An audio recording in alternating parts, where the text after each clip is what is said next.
Well, hello, doctors and students. Welcome to the UCM Podcast. I'm your host for today, Tony Hook, and joining me is an upper cervical champion from Raleigh, North Carolina, Dr. Bill Macchi. Welcome to the UCM Podcast. Thank you, Tony. I appreciate the opportunity. Yeah, absolutely. So for those that may not know you, if it's first time on the podcast, so share a little bit about yourself, share a little about your practice, whatever kind of comes to mind. I appreciate that, Tony. Yes, I used to think I was one of the young doctors out there in the upper cervical world, but we're in our 28th year in practice here in Raleigh, and I had the honor of being taught and mentored by Dr. Roy Sweat, who was the founder and developer of the Atlas Orthogonal program. And so I had someone that really took me under his wing and taught me the work the way he wanted it to be done, and I've done that for the last 28 years. And so it's been quite a ride and exciting. And I realized that at this point in my career, that as my tribute to him and to myself in chiropractic, I want to continue to see upper cervical continue to grow and bring more young doctors on, so we can get them helping people like we have over the years. And so that's why we started a specific program within the Atlas Orthogonal program called the AO Empowerment Program, which is designed for us to be able to reach out and create a path or a network to be connected to students and other doctors that are interested in the upper cervical work. Yeah. And we're going to unpack that. If you're learning that for the first time right now and you're listening to this, you're going, hey, what is that? It's coming. Hang in there to the end. And that's kind of that. Thanks for that lead in there, Doc, is because we're going to be covering something today, just kind of unpacking this, something that I'm personally passionate about. I know you are too. That's what sparked this podcast happening at one of the AO conferences, this last one here in Atlanta. And I know many other docs that are listening in right now that they're passionate about this as well, which is growing the upper cervical community. More upper cervical doctors, more thriving practices, more students joining the team, right? And that's what we want. And I would say 100% of those already in this community would say, yeah, absolutely. Well, how are we doing? How are we doing? And I'll ask you, how do you think we're doing as the upper cervical profession, the community? How are we doing in expanding upper cervical, bringing hope and healing to sick and suffering people? That's a great question, Tony. I think what we run into is, I think that there are students out there that have the passion. If you're in chiropractic school now and you're a student out there, you must have a strong desire to want to serve and to be a health advocate for people. Yeah. And the people that we've spoken to student-wise that are interested in the upper cervical work have gone to our modules and our seminars and are very, very interested. And they get to the point where they have to now start thinking about putting that into practice in the real world. And there is a stumbling block there. And so I think that we're not able to reach as many students as we can because they're getting out of school with $200,000 in debt. They have all this knowledge and all this passion, but they don't know the roadmap or the path to be able to start a practice or to be a part of that in that way. So a lot of those students kind of move on to other things that they maybe understand a little bit more. That may be different techniques that are not upper cervical based. Lower barrier to entry, right? So we're trying to create a program that will allow them to be able to reach out to get answers and to be able to ask questions and kind of show them the path. And so there are a number of different phases or ways that they can do that within the program. Yeah, absolutely. And I'm looking forward to unpacking that too. Because really, shouldn't we be hearing conversations, from people like, hey, who is your upper cervical doctor? Or of course we know what upper cervical care is. Who doesn't? It's been over 100 years, 100 plus years here. And this with life-changing experiences. My whole family, right? We're under care. It's changed our world, not just the individual, but individuals who form a family, who form a community. and I'm not overselling this. I mean, this is what we're talking about here. And yet it remains a small subset under this, chiropractic umbrella, and you mentioned a stumbling block, I think, and that has to do with, barriers to entry. What, aside from a clear path for students, what else do you think what we might not be doing? Yeah, I think that all these upper cervical doctors, I think that the ones that are successful are very, very busy within their practices, and do they have time to be able to dedicate Right. towards that process? And so it requires Yeah. another level of energy to Yeah. do that. And so those are the doctors that you want these younger doctors to mentor under. You want them to be in their hip pocket. You want them to be available to them so that they can see how the systems work within these offices so that you can be successful, so that you can have a thriving practice that grows and continues to serve the community at a very high level. I got into the upper cervical work because I played football in college, all the way through college, and had a number of neck issues and back issues, and had gone all types of different routes to try to address my issues. And I was exposed to upper cervical chiropractic, and that changed my life. So that's kind of the same kind of situation you were just talking about. So there's a different level of passion there. But Right. I think all of us that are upper cervical practitioners that have been practicing for a while, we have seen miracle after miracle after miracle, almost to the point where we almost like take it for granted, like, oh, does so and Yeah. so just stop having severe migraines and is not vomiting every day? And this person, yeah, it's just mind blowing every day. And so at our office, we have a weekly meeting every Wednesday, and we talk about our wins for that week, and all these Good. patients that have come through to continue to fill our cup emotionally on exactly Yes. what we're doing and why we're doing it and what our mission and our passions are. And so in doing that, we just continue to try to get that connection. And so we want to spread that to other young doctors or doctors even in the field that have been there a while that maybe haven't had their cup filled, and Yeah. they want to get that passion back. I spoke with a young doctor just a couple months ago who has been practicing different techniques, not upper cervical, but has been searching and came across some of the research that's been going on within the upper cervical community, and more specifically by Dr. Scott Rosa. And he brought this information to me, and he said, I'm really interested in this and wanted to start getting involved in the upper cervical work. So this is one person that kind of went the long route to get that same what we're trying to accomplish. And so now he's going to think about start getting involved in the upper cervical work as well. So it's happening. It's just we want to have it happen at a higher level, and we want to reach the Yeah. students. Yeah. Yeah. And I think it has to be intentional, right? This is not going to, you can't be passive about it, and have it go anywhere, right? I mean, like you just mentioned, there's practices that they're busy. They're busy. They don't have, they currently and you may, if you're listening or watching this, it may be you, and you're going, I don't have time to meet with somebody. I don't have time to spend time, have somebody shadow and maybe mentor somebody and that type of thing. And I would say this, find a way, carve out the time. You got to be intentional about it, delegate some things, carve out, an hour here or there or something. And, hey, get a hold of Dr. Bill here and say, like, how do you do it? What are some tips that I could do to free up some time? And because the alternative, if you have a thriving practice, then that's awesome. You're serving your community. If you can multiply that, game changer. Why, there's somebody I know, I won't get off topic here, but to underscore the need for this, like there's multiple times that people I know I've come in contact with online. They're like, hey, I need help. And I'm looking up where they live. I'm like, okay, well, it's a 5-hour drive to the closest person, Oh my gosh, that's terrible. We drove 3 hours when we first started, and it's just like, to get somebody to get to that point, it's tough. It'd be great if there were offices everywhere, right?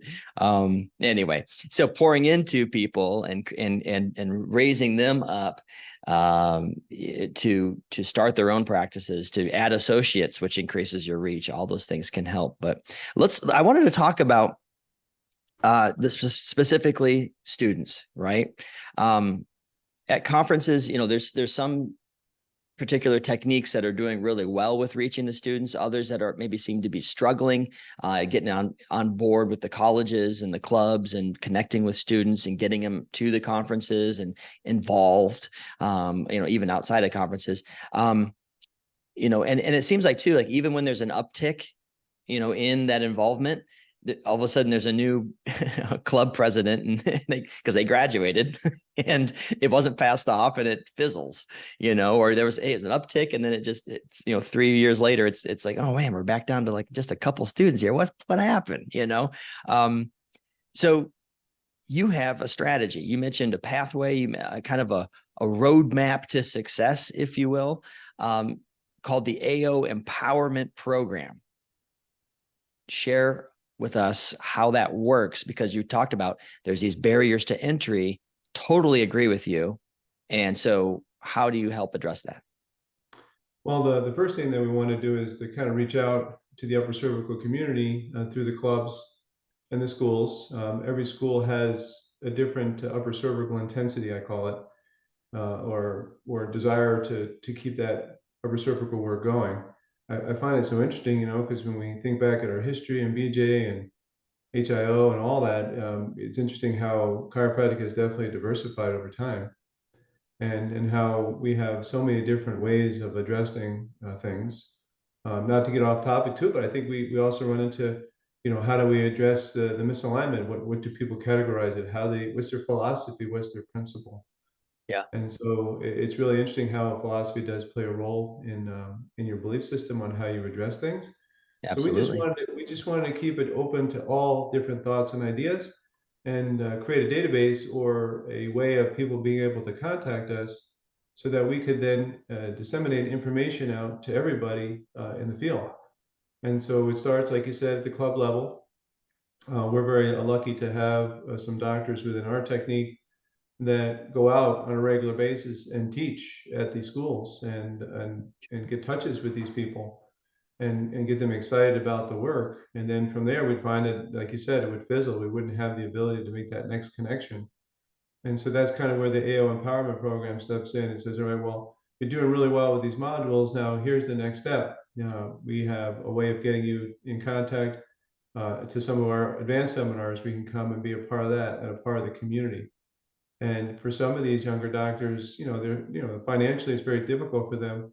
We've created a funding program to help sponsor them to come to the seminars, so that they can be a part of that process. And so that encompasses the entire program, our whole program. All doctors that are involved now can contribute, even if they don't have time, to put a few dollars in that direction to be able to enhance or create that environment for those students to be able to see that. And then even within the clubs to create, they have a president, a vice president, to start teaching them and showing them how, when they pass the baton on, that there are certain things within the technique that you can do to keep it fostering forward, so that it's not like they have to reinvent the wheel again. It's already done for them. Right. And they just have to step into that role, and then come to some of the seminars, have, one of our teaching doctors go there and continue the process for them. And then once they get through that process and get through the modules, then they have a way of getting into the mentorship program, which would mean that they have earned that opportunity, and that's where they get placed with a doctor in the field. A lot of the states now will allow a preceptorship or mentorship within the state. Obviously, there are different rules within every state on what they can and can't do. But even if there wasn't, you still create an opportunity for that young doctor to come into the practice and begin to see how it can be done. I've done it in my practice, where doctors will come through and they'll see how our systems work. Everything we do is EHR based, no paper, very streamlined, because we want to make sure we're serving as many people as we can in our community. And then from there, if they do really well, then to be able to, wherever they want to go, be able to help them with the expenses associated with opening a practice, which, space, equipment, that type of thing. There's so many aspects that go into setting up a business. And unfortunately, when I was in school, and I think it is still the case now in the conversations I've had, is that the students are equipped to be able to come out and be great doctors, diagnose, treat, that type of thing. But they've been shown very little on how to start a business and how to be viable and very successful. Totally different worlds. Yep. One's And so, entrepreneurship, the other one is serving people. correct. And so that's what the mentorship is designed to do, is to create the systems in place to show them what has worked and been very successful. And then they can take that information, and if they want to continue to be an associate, there are some doctors that don't want all that responsibility, and that's great. And there are some doctors that do want to get out there and own their own practice, and that's great too. They're just two separate paths. And so once you understand what that individual's desire is, then you can guide them in the appropriate direction so that you can leverage them towards success, which is what we want. That's it, man. I tell you that I'm so glad that this is there. And if you're joining us right now and you're going, okay, well, my particular technique, I don't know if we have something like that. Well, start talking about it. Start talking about it, because you really do need a pathway, right? And especially if you have a proven pathway and there's these resources. That's the reason that we do this, the Upper Cervical Marketing Podcast. And one of the reasons we want to support upper cervical docs and students so that you can learn and not make the same mistakes that others have made, or you can implement wins, without having to, like you said, reinvent the wheel. That's huge. Yeah, we're really proud of it. We're just trying to really reach. I appreciate the opportunity for you to reach out to me and for us to be able to have this conversation, because this is all part of our commitment to spreading the word about upper cervical work. And the intention about why we're trying to do what we're doing. And in the end, it just helps our communities and humanity at a level that we could expand on from right now. That's the mission, right? And more UC docs, more healthy practices, thriving practices, and everybody chipping in any way that they can for the greater mission. Spreading out, not just up, kind of that. Real quick for the students who are joining us, what would you recommend they do to connect and learn more about upper cervical? Obviously, yes, the AO empowerment program. You're like, I just said it, but what are some other things that they can do? Yeah, I would reach out on campus and find out what upper cervical clubs are available, and go to some of them and see if it's a good fit, and see if it fits with your personal philosophy as a student. That's really, really important, because you have to love what you do.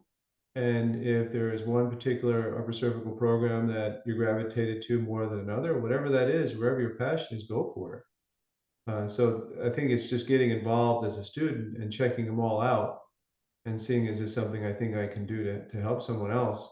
And then that's what you go for. That's the first step. Now, the second step is then to take an action step. And if someone's offering you an opportunity to go to a conference or to go to a seminar as a student, and they're willing to sponsor you, obviously that's a huge gift, in that you could be more immersed within the community and see again, what's happening out there. Because the students, when they're in school, they're hit with so many tests and so many responsibilities every day. They've got, they're studying from morning until night, a lot of them, just trying to get through the quarters or their semesters or wherever the school is set up. And so when they realize, when they're getting close to getting done, what am I going to do now? I've got all this stuff.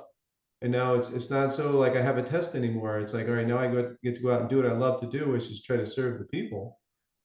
And so if you're doing that when you first get there and you're figuring it out and you can work all the way through, that's what I did when I was in school. I had the opportunity to have Dr. Roy right there in Atlanta when I went to school at Life. And so I was there when Sid Williams was there. I don't know if students remember back those days, but so I would finish my schooling, and then I would drive down to Dr. Roy's office, and then I would be in his hip pocket on my own. I just wanted to know, and I had so much passion. And he would be in there with me during X-ray. He would be in there analyzing films, and he'd say, "Do it again." That's back when we had X-ray on film. We use a pencil and the templates and all that.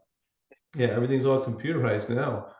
So yeah, it was kind of exciting for me to just have that. I was just very, very fortunate. And like you said, there isn't a Dr. Roy on every corner, right? So these young doctors, got to find who it is that they connect with at the schools, and also too in the teachings, and then kind of pursue that. I'm excited about the students that are thinking that way, because it's not going to be for everybody, but for who it is, I know those people are going to be passionate about that, and we would just want to guide them in the right direction and give them the tools and the information they need to be successful. Yeah. Oh, I love it. I love it. And can you hear, I can hear the relationships in there. right? It's really like who's got your heartbeat? Who do you connect with? Who philosophically, mentally, even emotionally from that, like as far as mission goes, it's like drive and you get in touch with a community of people. It's a game changer, and that's the beauty of the conferences, the beauty of shadowing docs, and being involved in in an office near you. So yeah, get involved, right? And if you're listening to this too, and you haven't been going to conferences, you haven't been getting that plugged in, get plugged in. Don't be an island, because you need to be. Earlier, you were talking about filling our cups. You need to, that's where it happens. Wouldn't you agree? Yes, absolutely. You're in school, like I said, and you're taking all these tests and you have your friends in your small community. But then you start thinking about, what am I going to do after I go to school? Usually a lot of these young doctors will start to go reach out in where they want to live, and they start trying to find doctors that they could potentially work for. But now they're kind of maybe compromising what they want for what they need. And so it's one of those things where if you're able to start that process early and know that there's an upper cervical community that can help you, support you wherever you go, and then there's a certain comfort in that, and then also too knowing that there's somebody that can answer questions you have, that has your back, so to speak. No pun intended. Right. That's awesome. And that's what we need. I mean, if we're going, hey, we're about taking upper cervical to the world. Okay. How? Right. Okay. Well, that's a great mission. That's my banner.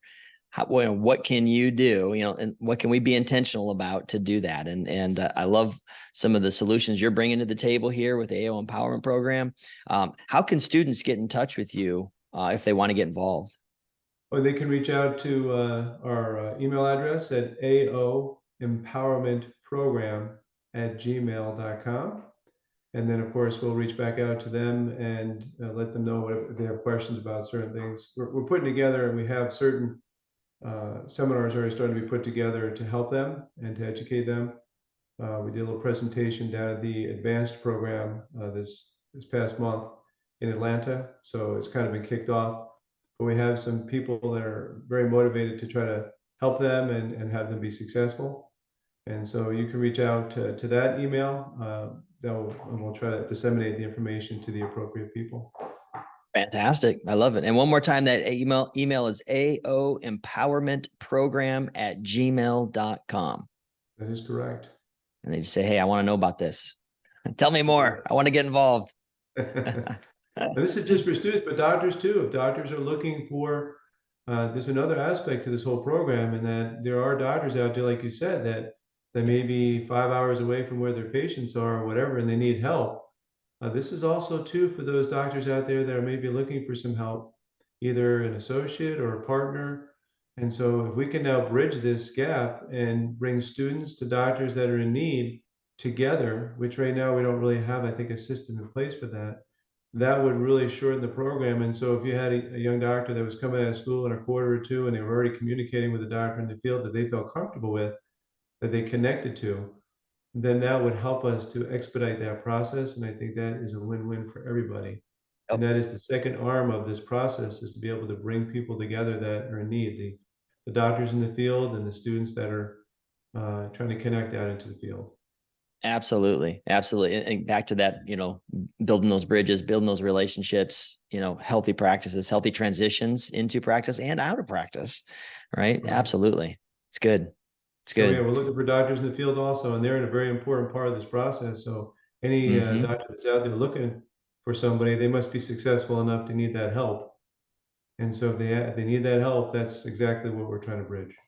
Yeah. Fantastic. Fantastic. So yeah, get plugged in. And if you're going, well, I'm not Alice orthogonal, well, start within your own technique, figuring out like, how do we set something up like this? Maybe you want to hit up Dr. Bill and say like, okay, well, tell me more about kind of these, benchmarks that you're trying to go, and he can help you, direct your path on that, and so I think every technique should have this kind of a path. Absolutely. So get involved. And again, one more time, that's aoempowermentprogram@gmail.com.